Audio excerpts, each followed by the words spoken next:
좀 저는 내일 NBA도 그렇고 해외 축구도 그렇고 갈 게 별로 막 마땅치는 않다고 생각하는 편이에요. 디트로이트랑 피닉스 이렇게 봤을 때 디트로이트는 내일 마땅한 결장자는 별로 없더라. 디트로이트는 결장자는 별로 없고 그 주전에는 별로 없고요. 후보가 되게 많아. 주전보다는 후보 쪽에 결장이 많은데 특히 보그다노비치 그리고 알렉 벅스 이렇게 좀 벤치 스코어러들이 결장하는 게 눈에 띕니다. 디트로이트는요. 그리고 반면에 피닉스는 부커랑 베일이 둘 다 GTD가 떠 있는데요. 부커는 원래 어제 GTD였다가 경기는 안 뛰었고 필라델피아전은 안 뛰기로 했었고 브래들리 빌은 이제 내일 나오면 시즌 데뷔죠. 근데 저는 내일 뛸 수도 있겠다는 생각이 들더라고. 팀 연습 게임에 참여한다는 거나 이런 뭐 경기 전에 이렇게 막 뛰어다니면서 한번 컨디션 점검하는 거나 이런 게 복귀의 신호탄이거든요. 브래들리 빌이 나올 것 같기도 하다. 데빈 부커도 제가 알기로는 햄스트링 부상 그리고 듀란트는 그 아킬레스건이랑 무릎이랑 다 큰 수술을 했었고 브래들리 빌도 제가 알기로는 뭐 아킬레스 쪽인가? 하여튼 부상이 있다고 알고 있어요. 그래서 저번에도 말했지만 피닉스는 듀란트, 부커, 빌 셋 다 부상 이슈가 있는 선수들이어서 꾸준한 관리가 필요한 팀이고 빅3를 구성했다고 한들 그렇게 얘네가 막 경기를 같이 막 많이 뛰면서 시너지를 낼 것 같지는 않다. 저는 개인적으로 피닉스의 빅3는 높게 평가 안 하는 편이긴 한데요. 내일은 일단 부커는 나올 것 같거든요. 그리고 어제도 듀란트가 많이 뛰어가지고 나름대로 볼륨 뽑아줬었고 제가 어제 피닉스랑 필라델피아 경기를 다 봤는데 일단은 지금 여기 오른쪽 아래 보시면요. 제가 이런 걸 적어놨어요. 듀란트가 지금 35살이다. 쿼터별 TS 변화, 그러니까 TS 퍼센트는 트루샷 퍼센트, 트루 슈팅 퍼센트라는 게 뭐 일반적으로 2점 슛이 있고 뭐 덩크도 있을 거고 3점 슛 자유투 이런 게 있는데 3점이나 자유투의 수치를 보정해 가지고 이 어떤 선수의 TS 퍼센트라는 게 슈팅 효율이라고 할 수가 있는데 보통 60%가 넘으면 괜찮은 거예요. 듀란트는 이게 쿼터별로 보면은 1, 2, 3쿼터는 다 준수하고 아주 좋습니다. 근데 4쿼터만 되면은 TS 퍼센트가 43%가 돼요. 체력 이슈가 있다는 소리입니다, 말 그대로. 듀란트는 막 제가 알기로는 60%가 넘나드는 선수고 이게 대표적으로 좋은 선수들이 그 뭐 커리나 하든 이런 선수들.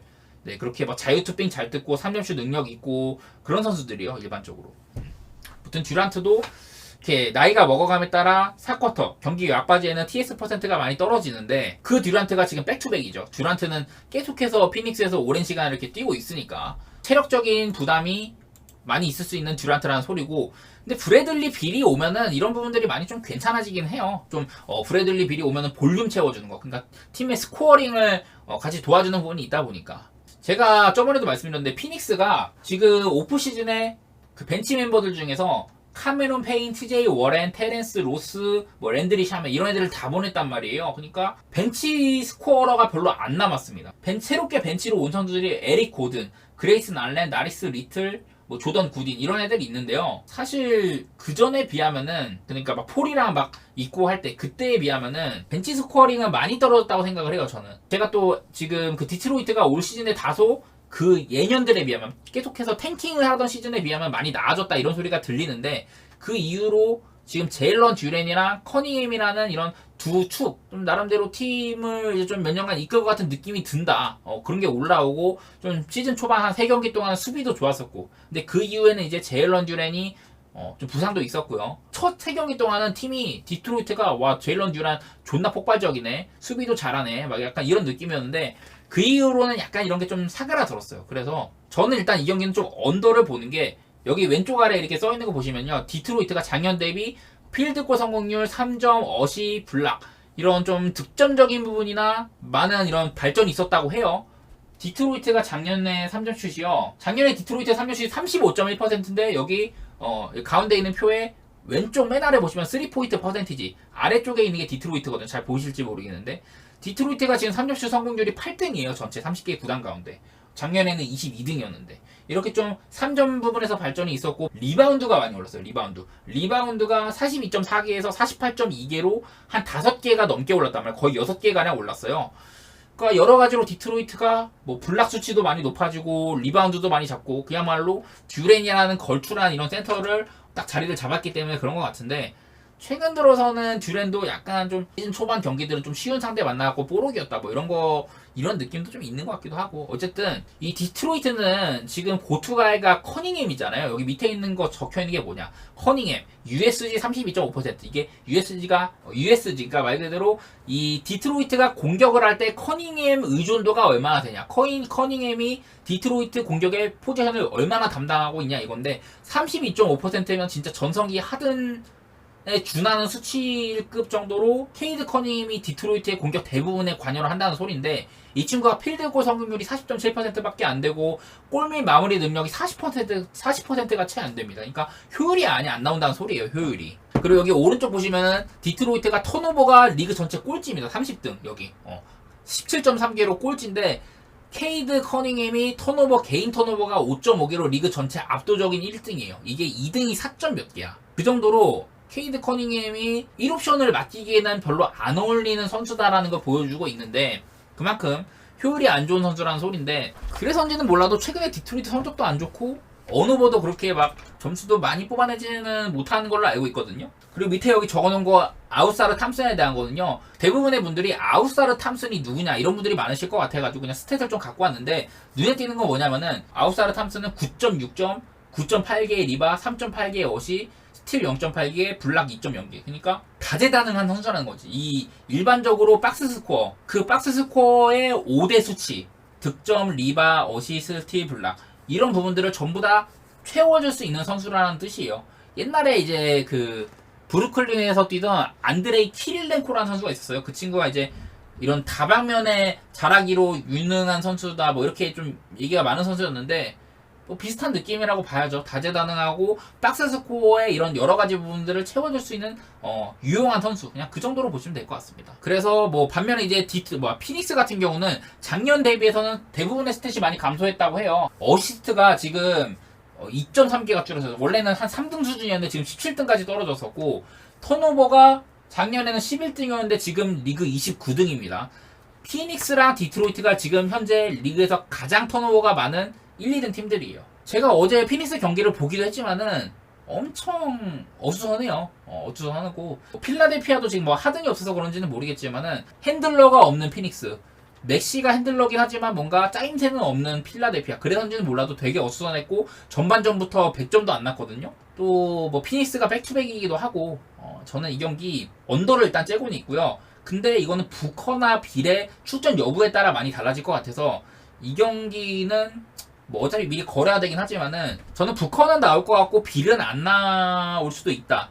뭐 셋 다 나올 수도 있지만은 만약에 셋 다 나온다거나 부커만 나와도 마에는 괜찮다고 보이거든요. 피닉스가 4.5 마에는 할 것 같고, 어쨌든 부커나 빌이 출전하게 되면 피닉스의 언더오버는 어지간하면 패스하는 게 좋을 것 같다. 근데 수비적인 부분에서 부커나 빌이 없으면 원래 이 자리를 에릭 고든이나 구드윈, 그 그레이슨 알렌 이런 애들이 대신하는데, 얘네들이라고 막 수비가 아주 좋고 그러진 않아요. 부커나 빌도 뭐 수비가 좋은 편은 아니지만. 그래서 이 경기는 언더 오버보다는 그냥 피닉스 사이드로 접근하는 게 맞을 것 같다. 그냥 그렇게만 생각하도록 하겠습니다. 그리고 다음으로 사랑 대 토론토. 사랑은 지금 계속해서 그 소엔 체제, 소엔을 그 포인트 가드로 쓰는 이런 움직임을 계속 하고 있는데요. 지금 그 좀 수비적으로 유용한 자원인 데빈 바셀이 지난번에 이제 손부상으로 내일 아마 말라키 브레넘이 나올 것 같다. 그 정도의 변화는 있습니다. 그리고 웬비랑 콜린스 나온다는 거고, 토론토는 딱히 큰 결장은 없어요. 그냥 똑같습니다. 그냥 지금 요즘에 웬벤야마가 보여주고 있는 거 생각하면은 샌안토니오 프렌이 괜찮겠다. 그냥 그 정도? 토론토도 홈이랑 원정 편차가 좀 빡센 팀이거든요. 에어캐나다 센터에서는 되게 좀 승리하는 빈도가 높고 막 이런 장신 군단답게 좀 언더게임도 많이 나오고 하는데, 원정 가면은 그런 힘들을 많이 잃는 팀이고요. 토론토가 작년 대비해서 득점이나 턴오버, 스틸 이런 부분에서는 전부 다 안 좋은 쪽으로 갔다고 해요. 이게 아무래도 벤블릿의 영향이 없지 않겠죠. 턴오버가 늘었다는 거는. 작년에는 토론토가 경기당 113점을 넣었는데 올 시즌에는 105점밖에 못 넣고 있어요. 그러니까 경기당 8점가량이 줄어들었다, 토론토가. 그리고 어시스트가 지금 원래는 경기당 11.2개로 1등이었는데 지금 15.7개로 많이 줄었다고 하네요. 이게 뭐 포인트 가드 유무랑 뭐 차이가 분명히 있겠죠. 벤블릿일 때랑 슈레더가 있을 때랑. 제가 얘기를 하고 싶은 거는요, 이거는 샌안토니오가 웬벤야마가 오면 확실하게 좀 블락에 대한 이런 리스크도 상대팀한테 많이 주고 있고 그런 건 맞는데, 실질적인 수치 여기 아래쪽 왼쪽 아래 보시면은 DRTG 디펜시브 레이팅이 여전히 낮아요. 샌안토니오가 작년에 디펜시브 레이팅이 꼴찌였어요. 119.6점으로. 근데 조금 나아지긴 해서 한 3점가량 오르긴 했는데 그래도 28등입니다. 작년에는 그 넷 레이팅, 오펜스랑 디펜시브 레이팅의 차이가 마이너스 9.9로 리그 꼴찌였는데 마이너스 6.8 정도로 이런 수치상으로 샌안토니오의 이런 마진들이 그렇게 아주 좋아지지는 않았다. 웬베냐마가 합류는 했지만은 토론토는 여전히 작년이랑 똑같이 속공 득점 많이 하고 페이스는 느린 팀이고 페이스는 느린데 수비하면 바로 이어나가는 거. 솔직히 이 경기도 많이 어렵습니다. 그래서 별로 추천은 안 하고 싶고요. 프렌이 제일 나을 것 같아요. 그나마 상황이 저번에 피닉스와의 두 차례 경기도 보면 그렇고 작년이랑은 이제 좀 차이가 있다 확실히. 웬베냐마가 있는 게 확실히 좀 차이는 있더라. 어려워가지고 경기가 이것도. 근데 이 경기도 언더오버보다는 나는 프렌 접근이 맞는 것 같긴 해요. 그리고 클리블랜드 대 골스는요. 이거는 지금 클블이 베스트 라인업으로 나올 수 있느냐 여부가 좀 봐야 되기는 해요. 그러니까 클블이 여기 나와 있는 대로 갈란드, 미첼, 스트러스, 모블리, 알렌 이렇게 다 나올 거냐. 이게 좀 중요한데 저는 팀 스타일 차이를 좀 얘기를 드리고 싶어요. 이거는. 일단은 클리블랜드는 작년 대비 득점, 필드골 성공률, 3점슛 이런 공격 수치들이 전부 다 하락을 했습니다. 이게 아무래도 시즌 초반에 대부분의 주전 자원들이 많이 결장한 게 영향이 분명히 있겠죠. 제러 달렌이나 갈라는 계속 못 나왔었고 미첼도 뜨문뜨문 나왔었으니까. 근데 주전 자원들이 나온다면 득점, 필드골, 3점 이런 것들이 개선될 여지가 충분히 있고 반면에 이제 저기 골스 같은 경우는 작년이랑 별로 큰 차이는 없대요. 블락이 조금 줄고 스틸은 많아졌다. 그러니까 공격적인 부분에서는 별로 큰 차이가 없다고 하는데 이거는 제가 계속 말하는 게 팀의 그 스타일 차이. 클리블랜드는 모블리랑 알렌으로 이렇게 수비가 굉장히 빡빡한 팀이죠. 골밑 수비나 이런 수비가 굉장히 빡빡한 팀인데 근데 골든스테이트가 드라이브인이 30등 페인트존 득점이 27등. 그러니까 인사이드 득점이 적은 팀이라는 소리예요. 다들 아시겠지만 골스는 좀 인사이드 득점은 거의 뭐 케본 루니의 풋백 득점이라든지 뭐 엘리오 플레이라든지 플로터 올려놓는 거라든지 뭐 그런 것들. 골든 스테이트라는 팀은요 그 드라이브인 비율이 상당히 낮은 팀이고 리머택을 많이 안 하는 팀이다. 그러면 자연스럽게도 모블리나 알렌이 갖고 있는 그런 인사이드 수비에 대한 강점이 많이 발현되지 않을 가능성이 높겠죠. 저는 그런 상성을 좀 얘기를 하고 싶고 골스가 내일 그 클레이 탐슨이 결장할 수도 있다는 소리가 들리는데 지난 몇 년 동안 그 큰 부상 이후로는 계속해서 경기 영향력이 많이 떨어지고 있다고 생각을 하고 예전만큼 골스에서 아주 막 필수 불가결한 그런 존재는 아니다 이렇게 생각하고 있어가지고 물론 뭐 있으면 좋죠. 있으면 좋은데 없으면 팀의 볼륨은 좀 떨어지겠지만은 저는 아주 큰 상관은 없을 것 같아요. 이 경기는요 저는 골스 승 그러니까 골스의 일반 승까지도 보고 골스의 프렌도 좋게 봅니다. 그러니까 클리블랜드가 이기는 그림은 잘 안 그리는 것 같아요. 저는 그런 생각이 들고 언더오버도 좀 언더 쪽으로 생각을 해보도록 하겠습니다. 클리블랜드가 레귤러 멤버들이 많이 부상으로 안 나와가지고 그럴 수도 있지만은 작년 대비 득점, 필드골 성공률, 3점 슈팅 성공률 뭐 이런 부분에서 많이 죽어들었더라. 그런 것들 때문에 저는 이 경기는 언더랑 골든스테이트 쪽으로 보도록 하겠습니다. 이 경기는 앞선 두 경기들보다는 조금 잘 보이는 것 같아요. 그냥 그 정도. 그 다음에 이제 댈러스 대 샬럿인데 샬럿이 지금 테리 로지어가 어제 사타구니 부상으로 중간에 나갔어요. 근데 테리 로지어 정도면은 그래도 샬럿에서 스코어러란 말이야. 테리 로지어가 안 나오면은 샬럿은 좀 득점 볼륨이 줄어들 가능성도 있겠다 이런 생각을 일단 했었고 지금 여기 결장하는 자원들 브리지스, 부크나이트, 마틴, 은티키나 뭐 이렇게 많이 안 나온다고 하는데 샬럿도 약간 벤치 생산력이 좋은 팀은 아니라고 저는 그렇게 생각하거든요. 샬럿을 보면요 작년 대비 득점이나 어시 이런 그 뭐 스코어링적인 부분에서 많이 늘어났다고 해요. 이게 아무래도 라멜로 볼이 풀시즌을 치르니까 뭐 그런 것 같기도 한데 그 반면에 이제 3점 같은 경우는 많이 쪼그라들었다. 지금 여기 왼쪽 아래 보시면 알겠지만 샬럿이 리그 전체 3점 슛 뒤에서 2등이에요. 뒤에서 2등. 올 시즌 샬럿은 3점 슛 메이드, 3점 슛 성공시킨 개수가 리그 29등이고 시도수도 27등. 3점에 대한 의존도가 상당히 낮은 팀이라고 볼 수가 있어요. 3점 슛 성공률도 30.1%로 리그 29등이더라. 샬럿은 3점 슛에 대한 기대치가 낮은 팀이고 페인트존 득점이 59.2점으로 전체 3등 그리고 페이스도 전체 2등으로 상당히 빠른 팀. 이렇게 인사이드 득점 비율이 상당히 높다 이렇게 얘기할 수가 있거든요. 근데 댈러스가 지금 그랜트 윌리엄스랑 벤 라이블리 주니어 이렇게 해가지고 약점을 잘 보완했단 말이야. 원래 댈러스는 파벨도 그렇고 높이가 그렇게 높지 않은 팀이었었고 여러가지로 인사이드에 약점이 있는 팀이었는데 나름대로 라이블리 신인 잘 뽑았고 그랜트 윌리엄스 데려오면서 생각보다 잘 안 뚫려요. 댈러스가 상당히 저는 그 오프 시즌에 보완을 잘했다고 보는 편인데 이런 상승상으로 그런 인사이드면 샬럿이 공략하기가 쉽지는 않겠지만은 벤치 스코어러들이 많이 빠진다는 점. 샬럿이 로지어가 못 나올 수도 있다는 것도 저는 꽤 커 보이고 이런 벤치 스코어들도 많이 빠진다는 점 때문에 빡빡할 것 같다. 그런 생각이 들어갖고 일단 언더를 생각을 했고요. 댈러스도 작년에 비해서는 수비가 확연하게 많이 좋아졌다. 작년 대비 득점이나 리바 3점 이런 것들이 다 좋아졌다고 나오고 있고요. 뭐 라이블리나 그랜트 윌리엄스를 보강하면서 생긴 그런 장점이라고 할 수가 있는데 제 생각에는 요즘에 돈치치 포스를 봤을 때는 그리고 댈러스가 팀이 잘 굴러가거든요 나름대로. 반면에 샬럿은 그런 편은 아니고 이건 팀의 체급 차이로 저는 마엔 쪽 보고 있는데요. 좀 마엔 값이 크긴 커. 왜냐면 댈러스가 작년에는 상대팀을 쉽게 제압을 못했던 게 공격에서 뽑는 만큼 수비에서 많이 줬었거든. 근데 그게 그랜트 윌리엄스나 라이블리의 보강으로 좀 괜찮아진 부분이 있었고 그리고 여기 보면 여기 뭐야 댈러스도요. 페인트존 득점이 40점 8점으로 29등이다. 이게 샬럿이 제가 저번에 샬럿은 빅맨 보강을 잘했다. 닉 리차즈나 마크 윌리엄스 같은 애들이 나름대로 역할을 잘해주고 있다. 이런 부분들을 말씀드렸었어요. 보면은 샬럿이 막 블락 같은 것도 수치도 높고 그런데 댈러스는 인사이드 득점에 기대는 팀이 아니어서 상성적인 면에서도 댈러스가 앞서는 게 있을 것 같다. 이런 생각을 했었고요. 그래서 저는 마헨의 언더인데 이 경기도 어려워요. 기준점이 마음에 안 들어요. 제가 댈러스 쪽을 좋게 보고 오바보다는 언더 쪽으로 양팀이 지금 붙으면 언더 쪽으로 보는 건 맞는데 기준점이 썩 좋아 보이지는 않는다. 그냥 그런 정도만 얘기를 하겠습니다. 마인 값도 생각보다 크고 언더도 기준점이 생각보다는 조금 그 정도면 사실 언더 갈만하긴 하거든요. 그 정도만 얘기하겠습니다. 언더나 마인 이렇게 보도록 하겠습니다. 그리고 이제 마지막으로 포틀랜드랑 멤피스인데 얘네는요 직전 경기 때 한번 맞붙은 적이 있었죠. 직전 경기도 아마 포틀 대 멤피스가 멤피스 홈에서 포틀이 원정 가서 이렇게 했던 걸로 알고 있는데 내일 지금 포틀랜드가 아마 그 핸더슨도 결장으로 알고 있어요. 그러니까 주전 가드 자원이라 해야 되나? 그 앰퍼니 시몬스랑 그 스쿠 핸더슨 둘 다 결장이다. 네, 뭐 물론 브록던이 나오면은 어느 정도 채워줄 수는 있겠는데 브록던이나 샤프가 이렇게 뛰면은 벤치에서 누가 나와서 득점을 하나 그런 생각은 들죠. 주전에 대한 의존도가 좀 심한 날이 될 것 같고요. 작년 대비 그 포틀랜드가 득점이나 필드골 3점 어시스트 이런 공격적인 부분에서 전부 다 대폭 하락이 있었다. 그리고 3점슛도 올 시즌의 최악의 팀이다. 3점슛 성공시킨 것도 꼴등, 3점슛 시도는 28등, 3점슛 성공률도 꼴등, 3점에 있어서 최악의 팀인데 그러니까 포틀랜드에 득점을 할 만한 창구가 많지 않다는 소리예요. 멤피스는 지금 작년 대비 스틸이나 리바 같은 거는 좋아졌다고 해요. 그러니까 수비는 여전한데 득점, 리바, 필드골, 3점슛 성공률, 턴오버 이런 부분에서 전부 다 작년보다 안 좋아졌다. 그러니까 공격이 아주 말아먹었다는 뜻인데 작년에는 그래도 모란트라는 고투가이가 있었고 모란트가 없을 땐 타이어스 존스라는 유능한 포인트 가드가 있었고요. 근데 작년에는 그래서 그 모란트가 없었을 때 11승 10패로 준수했단 말이야. 근데 지금은 멤피스가 0승 6패예요. 0승 6패.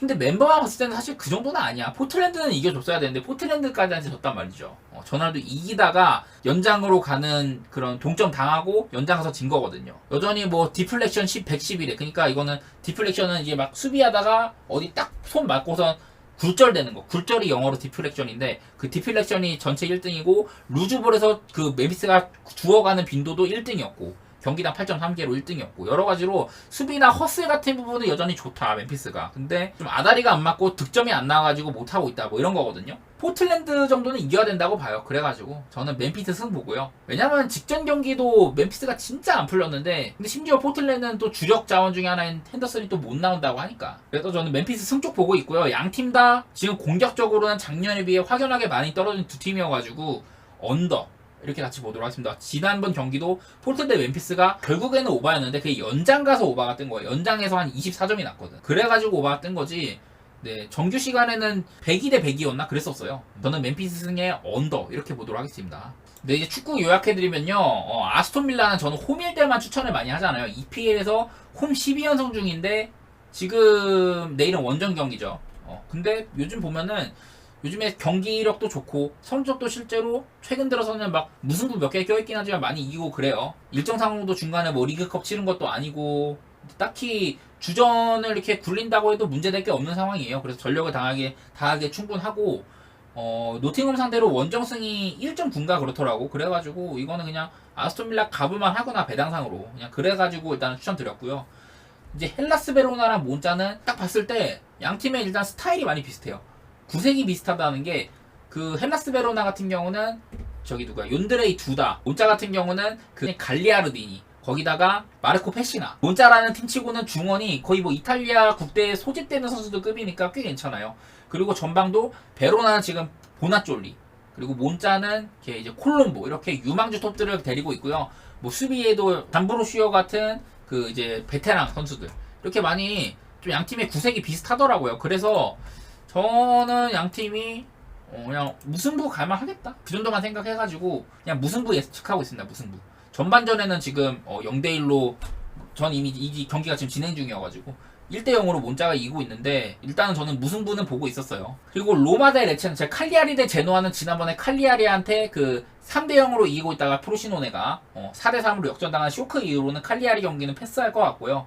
그리고 로마 대 레체는 지금 그 레체가 작년엔 좀 도깨비 팀 느낌이 있었는데요. 올 시즌 초반에는 좀 잘했었어. 근데 그러다가 최근 들어서는 2무 4패를 못하고 있습니다. 그래서 레체가 한 풀이 꺾였고, 로마도 강승 배당이 1.5가 안 돼요. 추천하고 싶지는 않은데 로마도 요즘에 답답하죠 많이. 직전 경기 인터밀란이었나? 그때도 나름대로 잘 버티다가 0대1로 졌었고, 그전 경기들 토리노였나? 그때도 좀 비슷비슷하게 가다가 엘샤라위가 골 넣어가지고 이겨주고 막 하긴 했는데, 믿음직스럽게 누를만한 정도는 아닌 것 같아요. 그냥 햄무 고배당을 원하면 햄무를 가도 되는데, 요즘에 레체가 못하고 있어도 로마가 조금 팰 것 같기도 하고, 로마 승 정도 보겠습니다. 근데 무승부도 없지는 않죠. 그냥 이 경기도 애매해요.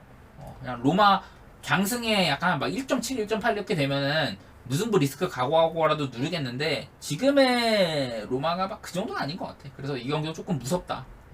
그 정도만 얘기하고, 피오렌티나 대 유벤투스는 제가 요즘에 좀 주적 관계라고 했어요. 그 유벤투스가 피오렌티나 에이스들을 엄청 빼갔습니다. 베르나르데스키, 페데리코 키에사, 블라오비치, 이렇게 피오렌티나의 에이스 공격수들을 다 빼가는 바람에 피오렌티나가 유벤투스를 싫어해요. 그리고 옛날에 뭐 오래전에는 로베르토 바조를 또 빼가기도 했었고, 그렇게 관계가 안 좋은데, 그래서인지 피오렌티나가 홈에서 홈 아르테미오 프랑케에서는 유벤투스가 올 때마다 꽤 잘 싸웠습니다. 최근 4년간 리그 홈 경기에서 피오렌티나가 유벤투스한테 1승 3무였다.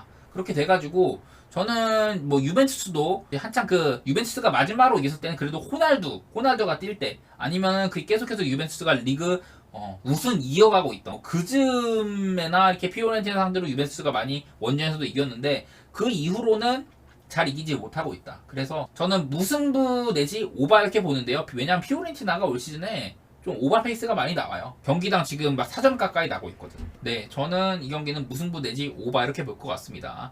유벤투스가 피오렌티나 원정에서는 꽤나 고전할 것 같더라. 그리고 이제 마지막으로 레알 대 바이에카노가 있었는데요. 레알 마드리드가 지금 뭐 물론 벨링엄의 활약도 얘기를 하면 하지만은 라이오 바이에카노 상대로는 홈에서 11연승 중이더라. 네, 여기 보시면 이제 왼쪽에 있는 게 홈팀, 오른쪽에 있는 게 원정팀이거든요. 레알 마드리드가 바이에카노 상대로 이렇게 1, 2, 3, 4, 5, 6, 7, 8, 9, 10, 11 이렇게 뭐 중간중간에 바이에카노가 막 강등당하고 이래가지고 안 붙은 데도 많이 있었는데, 마지막으로 승리하지 못했던 게 2000년이야 2000년. 엄청 오래됐죠. 이렇다 보니까 레알이 라이오 바이에카노한테 뭐 질 것 같지는 않다.